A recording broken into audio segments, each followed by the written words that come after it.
It doesn't matter what the size of the building is or the size of the energy requirements. But as these systems, as these efficient systems are allowed to be manufactured, those systems produce electricity and fuel out at the location where the energy is delivered and consumed. You see, that unloads the power grid.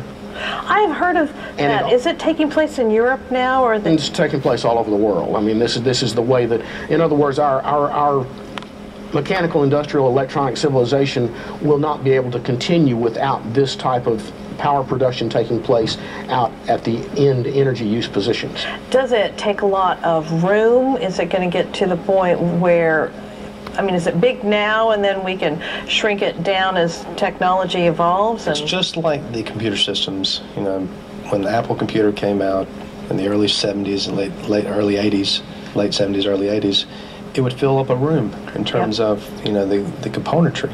Well, the componentry is the same thing of what we're working with together, with systems that incrementally come together where one is synergistic with the other with providing efficiency. And then as more people get into it, more brains come into it and figure out how to do something smaller or better or... Right, and the new world, well, basically the new world is going to be going towards a worldwide energy web. And I've spent a lot of time down in Houston, Texas, putting together the pieces, and I spent time in Ohio, and I was invited out to meet Linda Adams' office in California, which was under Governor Schwarzenegger's office, about a system that would interconnect all these technologies together so that your cause-driven platform, if it happened to be saving the rainforest, the Brazilian rainforest, you would have a voice to be able to connect your network. You may be a foundation with 1 million people, you know, strong. And if you had 1 million people with small little generators like that, linked together, and they were able to pull all of their energy reserves together and sell it through one source, one New World energy system, it would allow you to, in turn, revitalize the American public, and the Federal Reserve would be able to pay off national debt and sell back energy efficiency. I have a feeling we're getting into some deep territory, but who would be in charge of that? If you're talking about worldwide, you're talking politics. I've been to the top. I went to the Greater Houston Partnership down in Houston, Texas, and was invited to submit some of my projects to their competitions, which are out to the world.